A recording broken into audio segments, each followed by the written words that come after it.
When Grandpa Joe died last spring, I thought I knew exactly how his estate would be divided. He'd always been fair to my brother Marcus and me, treating us equally despite our different personalities and life choices. I was the quiet one who preferred books to farming, while Marcus was the natural heir, strong, practical, and passionate about working the land. The reading of the will shattered my expectations completely. Sitting in the lawyer's sterile office, I listened in shock as Attorney Richardson read Grandpa's final wishes. Marcus inherited the entire farm, 240 acres of prime Iowa farmland, the red barn that had stood for over a century, the John Deere tractor that Grandpa had babied like a beloved pet, and the farmhouse where 4 generations of our family had been born. I received a modest savings account with $15,000 in Grandpa's old pickup truck. That was it. No land, no buildings, no stake in the family legacy that I'd always assumed would be partly mine. Marcus tried to look sympathetic as the lawyer explained the details, but I could see the satisfaction in his eyes. He'd always believed he deserved everything because he'd stayed close to home, helping Grandpa with harvest seasons and equipment repairs while I pursued my college degree and career in the city. "I'm sure Grandpa had his reasons," Marcus said as we walked to our cars after the meeting. "You know how he felt about the farm staying in the family." The implication was clear. I wasn't really family anymore because I'd chosen a different path. It stung worse than the financial loss. Grandpa Joe had raised us after our parents died in a car accident when I was 12 and Marcus was 14. He'd been our father, grandfather, and best friend all rolled into one. But something about the whole situation felt wrong. Grandpa had always preached fairness and family unity. Why would he abandon those principles in his final act? Chapter 2. Memories and Doubts. That evening, I drove to the farm one last time before Marcus officially took possession. The familiar sight of the white farmhouse with its wraparound porch brought back a flood of memories. Grandpa sitting in his rocking chair, teaching us to whittle. Summer evenings catching fireflies in mason jars. The smell of Grandma's apple pie wafting from the kitchen windows. I walked through the property, remembering countless conversations with Grandpa about the land, the family history, and our future. He'd often talked about how the farm would stay in the family for generations to come, but he'd never indicated that Marcus would be the sole heir. In the barn, I found myself standing next to the old John Deere 4020 that Grandpa had bought in 1975. He'd taught both Marcus and me to drive it, patiently explaining the mechanics and safety procedures. I could still hear his voice. "This tractor will outlast all of us if you treat her right." The more I thought about it, the more convinced I became that something was amiss. Grandpa had been in excellent mental health right up until his sudden heart attack. He'd been sharp, articulate, and fair-minded. The idea that he would leave me with virtually nothing while giving Marcus everything contradicted everything I knew about his character. I remembered our last conversation, just 2 weeks before he died. We'd been sitting on the porch, and he'd mentioned updating some important papers. At the time, I'd assumed he was talking about insurance documents or medical directives. But what if he'd been referring to his will? Marcus had been the one to find Grandpa after the heart attack. He'd also been the one to locate the will and deliver it to the attorney. The timing seemed convenient, almost too convenient. That night, I made a decision that would change everything. I was going to investigate this inheritance, starting with a thorough search of the property. If Grandpa had updated his will shortly before his death, there might be evidence of it somewhere on the farm. Chapter 3. The search begins. I returned to the farm the next morning while Marcus was in town meeting with the bank about financing for new equipment. I had perhaps 2 hours to conduct a thorough search before he returned, and I intended to make the most of it. I started with the farmhouse, methodically going through Grandpa's desk, filing cabinets, and personal papers. I found old tax records, seed catalogues, and correspondence with various agricultural suppliers, but nothing related to estate planning or will updates. The bedroom yielded similar results.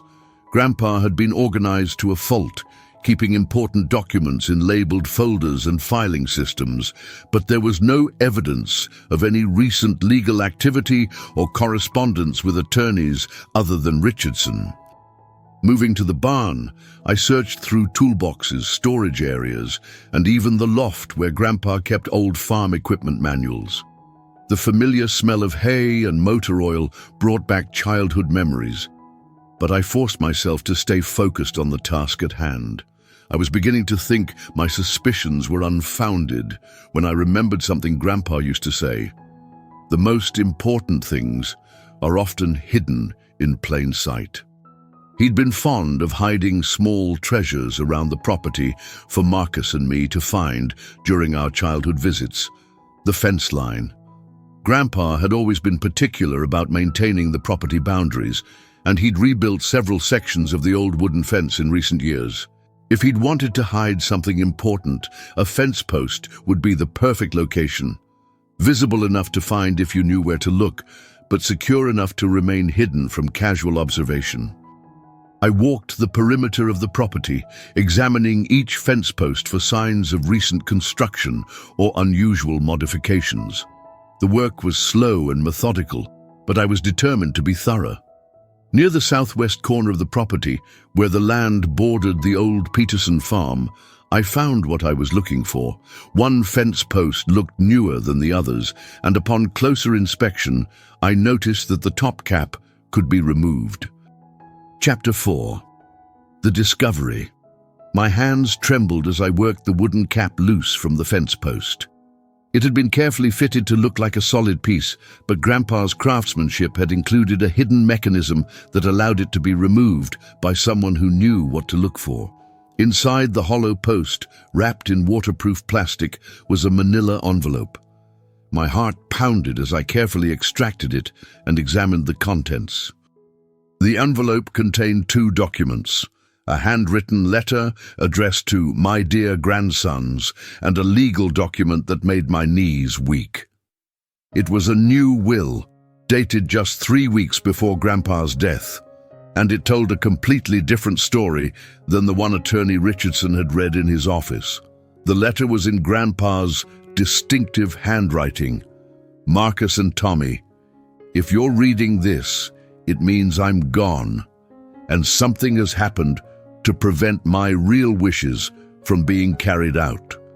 I've hidden this will here because I learned that Marcus has been trying to manipulate my estate planning for his own benefit. 2 months ago, I discovered that Marcus had been meeting secretly with a lawyer in Cedar Rapids, discussing ways to ensure he would inherit the entire farm. He even asked about legal challenges to wills and how to prove someone was mentally incompetent. This broke my heart, but it also opened my eyes.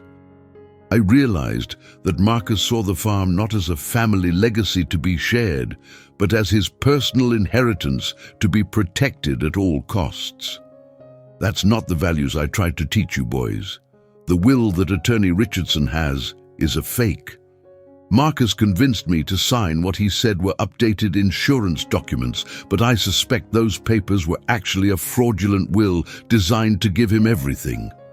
My hands shook as I continued reading Grandpa's explanation of his real intentions and then examined the authentic will. According to this document, the farm was to be divided equally between Marcus and me. We would each own 120 acres, share use of the barn and equipment, and jointly inherit the farmhouse with the understanding that it would remain in the family. This was the Grandpa Joe I remembered. Fair, thoughtful, and determined to treat both his grandsons with equal love and respect. Chapter 5. Confronting the Truth. The drive back to town felt surreal. I had evidence of fraud in my hands, proof that my brother had deliberately cheated me out of my inheritance. The betrayal cut deeper than the financial loss. Marcus and I had been through everything together: our parents' death, growing up with Grandpa, supporting each other through difficult times. I went straight to Attorney Richardson's office, where I requested an immediate meeting. The lawyer's expression changed dramatically when I showed him the hidden will and explained where I'd found it. "This is extremely serious," Richardson said after examining the documents. "If this will is authentic, and if Mr. Marcus Patterson knowingly presented a fraudulent document, we're looking at potential criminal charges as well as civil liability." Richardson called in a handwriting expert to examine both wills. The analysis would take several days, but the preliminary assessment suggested that Grandpa's signature on the will Marcus had presented was indeed forged. I spent that evening agonizing over my next move. Part of me wanted to confront Marcus immediately, to demand an explanation for his betrayal. But another part of me hoped there was some innocent explanation, some misunderstanding that could preserve our relationship while still ensuring justice was done. The phone rang around 9 p.m. It was Marcus calling from the farm. "Tommy, I wanted to let you know I'm moving some of my stuff into the farmhouse this weekend. I know this transition is hard for you, but I promise I'll take good care of the place." His casual tone, as if nothing had happened, as if he hadn't stolen my inheritance through fraud and forgery, made my blood boil. But I forced myself to remain calm. "Actually, Marcus, I think we need to talk. Can you meet me at Richardson's office tomorrow morning? There are some issues with the will that need to be resolved." The silence on the other end of the line stretched for several seconds before Marcus responded. "Issues?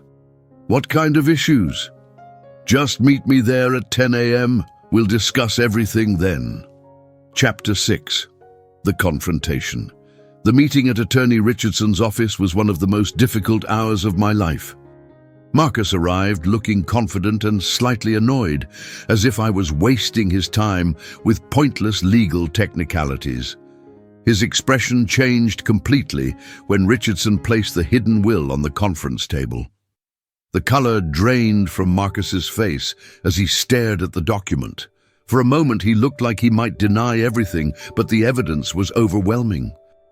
The handwriting analysis had confirmed that Grandpa's signature on Marcus's will was forged, while the hidden will bore Grandpa's authentic signature and was written entirely in his hand. "Where did you find this?" Marcus asked quietly. I explained about the fence post and Grandpa's letter. As I read the letter aloud, Marcus slumped in his chair, the fight going out of him completely. "I never meant for it to go this far," he said finally. "It started small. I was worried that Grandpa might leave the farm to both of us, and I thought I deserved it more because I'd stayed and worked the land."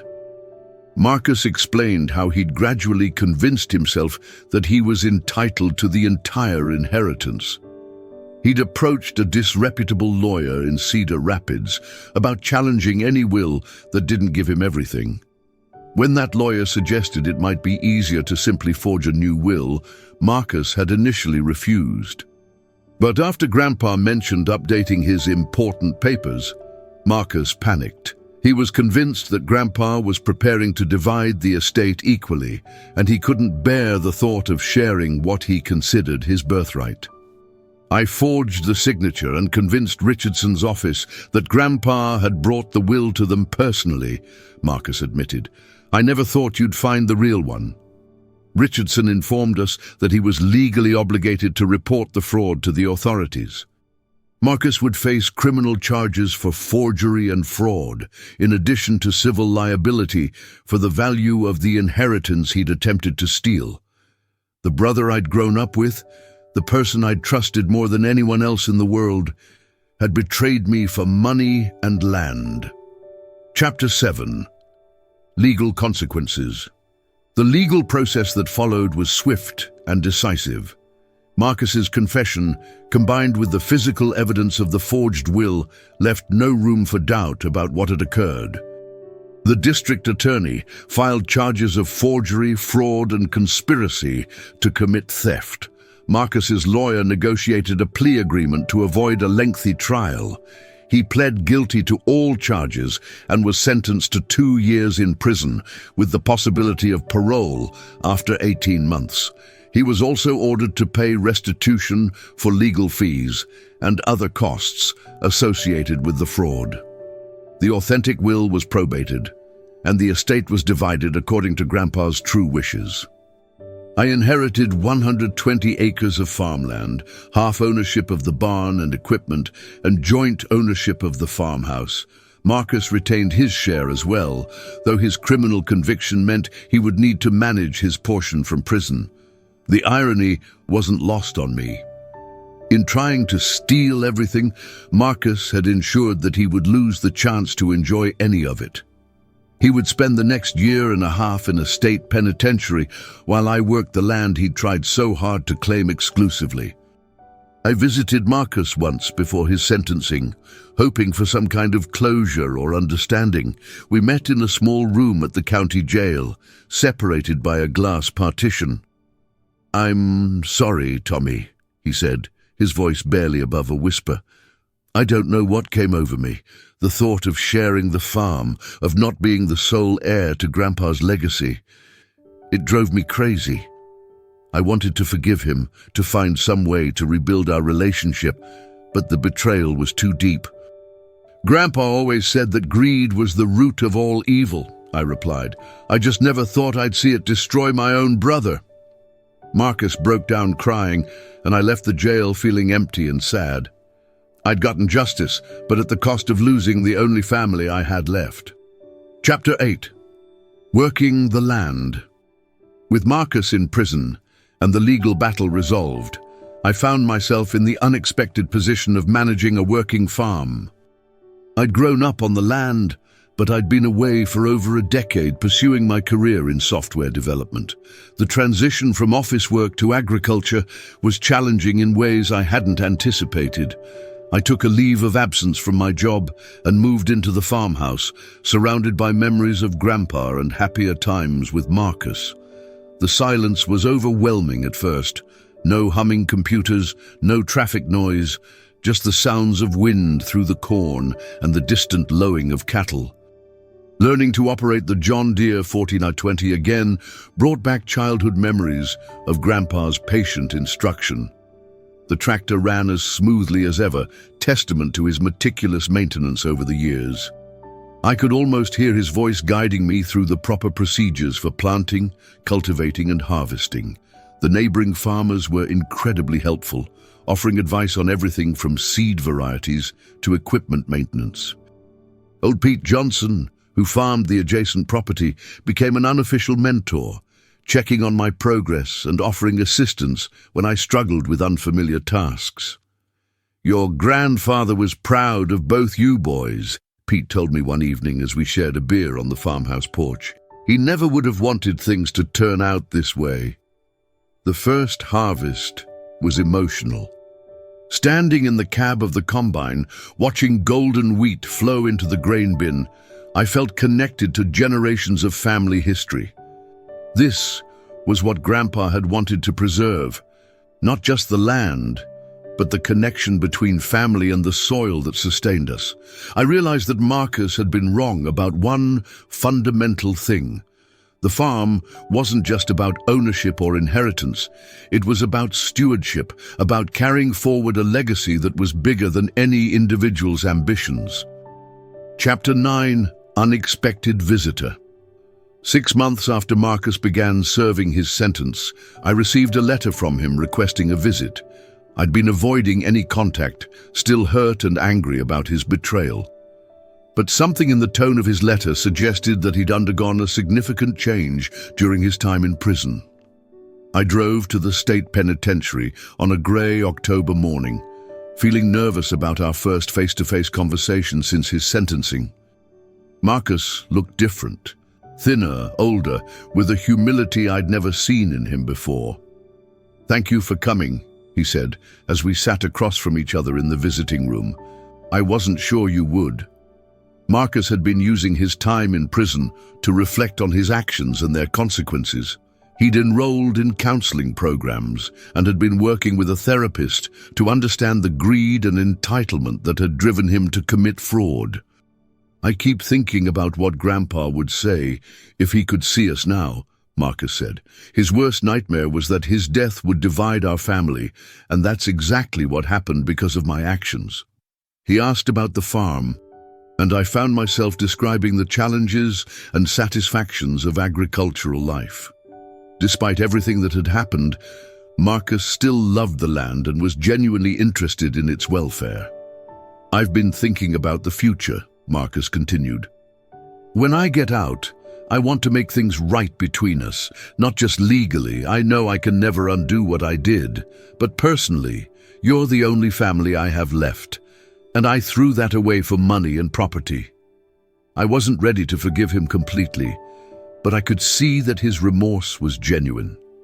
For the first time since discovering the hidden will, I felt a glimmer of hope that we might eventually rebuild some kind of relationship.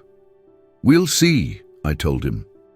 "Time will tell whether you've really changed or if this is just prison talk."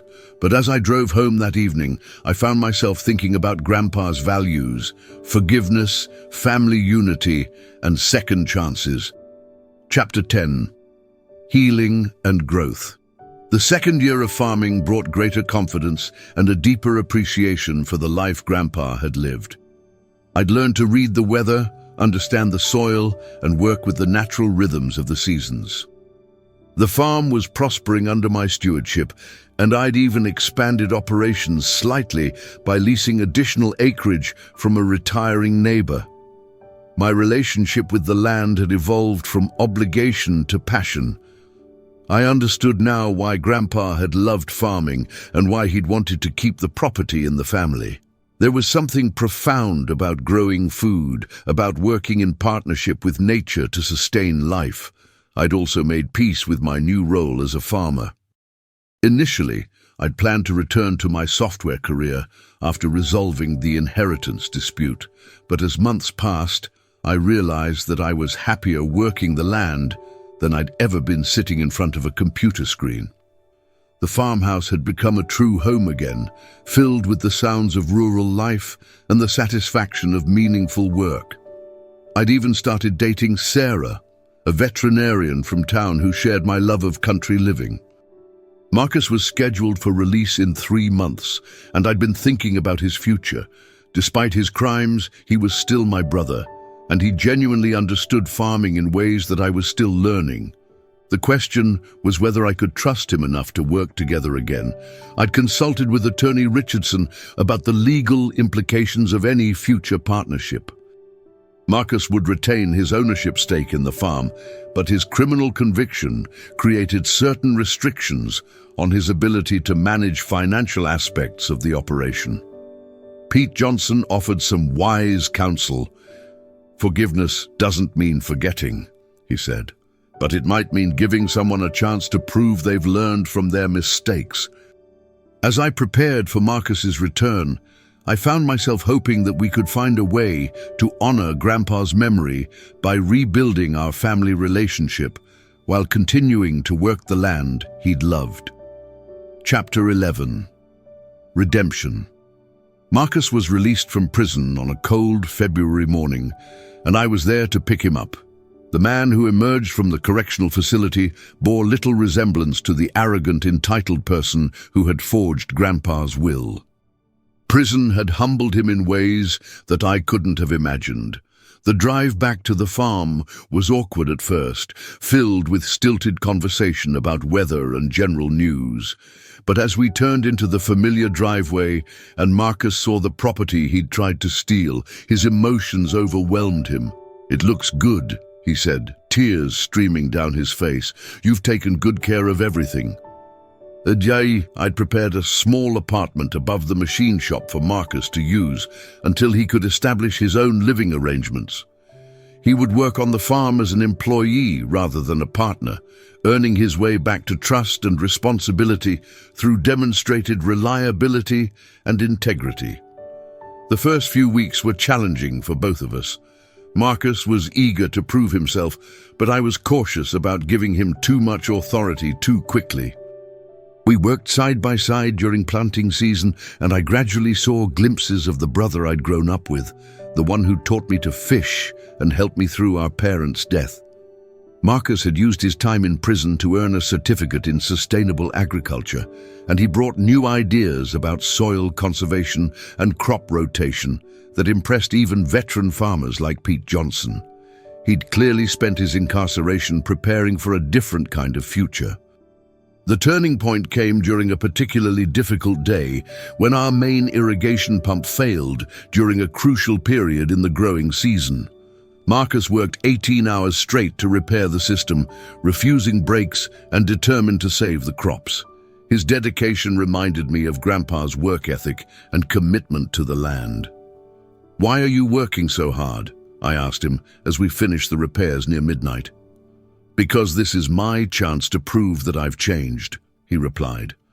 "And because Grandpa loved this farm more than anything, I owe it to his memory to be worthy of it." Chapter 12. Rebuilding Trust. As harvest season approached, Marcus and I had developed a working rhythm that felt natural and productive. He'd proven his commitment through months of hard work and had begun to earn back the trust he'd forfeited through his crimes. I started giving him more responsibility, and he consistently exceeded my expectations. The harvest that year was our best in decades, and Marcus's sustainable agriculture practices had improved both yield and soil quality. Other farmers in the area began asking for his advice, and he developed a reputation as an innovative and knowledgeable agriculturalist. More importantly, we'd begun to rebuild our personal relationship. We spent evenings on the farmhouse porch, talking about childhood memories, Grandpa's wisdom, and our hopes for the future. The conversations weren't always easy. There were still moments of awkwardness and unresolved hurt, but we were making progress. Marcus had been dating Lisa, a teacher from town who'd met him through a prison outreach program. She was a steadying influence on him, and their relationship seemed genuine and healthy. For the first time since his release, I began to believe that his transformation was permanent. On the anniversary of Grandpa's death, Marcus and I visited his grave together. We placed fresh flowers on the headstone and stood in silence, each lost in our own thoughts about the man who'd raised us and the family crisis his death had precipitated. "I think he would be proud of how we've worked things out," Marcus said finally. I wanted to agree, but I wasn't quite ready to declare our relationship fully healed. "He would be proud of the work you've done to make amends," I replied. "But I think he'd also want us to remember that trust has to be maintained every day." Marcus nodded, understanding that forgiveness was an ongoing process rather than a single decision. We'd made significant progress, but we both knew that rebuilding a relationship damaged by betrayal would take time and continued effort. Chapter 13. Full Circle. 2 years after Marcus's release from prison, we officially became partners in the farm operation. The legal documents were carefully structured to protect both our interests while acknowledging the lessons we'd learned about greed and family loyalty. Marcus had not only proven his commitment to honest dealing, but had also become an invaluable partner in growing the business. His expertise in sustainable agriculture had attracted contracts with organic food distributors, and we'd expanded into specialty crops that commanded premium prices. The farmhouse had become a gathering place for both our families. Marcus and Lisa had married the previous spring, and Sarah and I had gotten engaged. The property that had once been a source of division had become a foundation for family unity. On a warm September evening, as we sat on the porch watching our children play in the yard where Marcus and I had once chased fireflies, I reflected on the journey that had brought us to this point. The discovery of Grandpa's hidden will had revealed painful truths about greed and betrayal, but it had also created opportunities for redemption and growth. Marcus had paid a heavy price for his crimes, but he'd emerged from prison a better man. Our relationship was stronger now than it had been before the inheritance crisis, built on a foundation of hard-earned trust rather than simple family obligation. The farm prospered under our joint stewardship, and we'd honored Grandpa's true wishes by keeping the land in the family while treating each other with fairness and respect. The lessons we'd learned about the destructive power of greed had made us better partners, better husbands, and better fathers. As the sun set over the fields that had sustained 4 generations of our family, I thought about Grandpa's wisdom and the values he'd tried to instill in us. Sometimes the most important lessons come through adversity, and sometimes the greatest gifts are hidden in the most unlikely places. The fence post that had concealed Grandpa's real will still stood at the southwest corner of the property, a permanent reminder of the importance of truth and the danger of letting greed corrupt family relationships. We'd learned that inheritance isn't just about money and property. It's about values, character, and the responsibility to honor those who came before us. Marcus and I had found our way back to each other and to the principles Grandpa had taught us. The farm would continue to thrive for future generations, not because of what we owned, but because of who we'd chosen to become. Thank you so much for listening to this story about family, forgiveness, and the hidden truths that sometimes change everything. I hope Marcus and Tommy's journey reminded you that redemption is always possible, even after the deepest betrayals, and that the most valuable inheritances are often the lessons we learn rather than the property we receive. I'd love to hear from you in the comments below. Please let me know where in the world you're listening from. Whether you're on a family farm like the one in this story, in a bustling city, or anywhere in between, your location and thoughts mean so much to me. Have you ever discovered a family secret that changed everything? Share your story. And if you enjoyed this tale of hidden wills and family reconciliation, please don't forget to subscribe to the channel and hit that notification bell.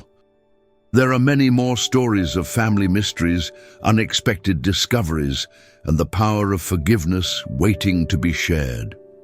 Until next time, remember that sometimes the most important treasures are hidden in the most ordinary places, and the greatest inheritance we can leave is a legacy of love and integrity.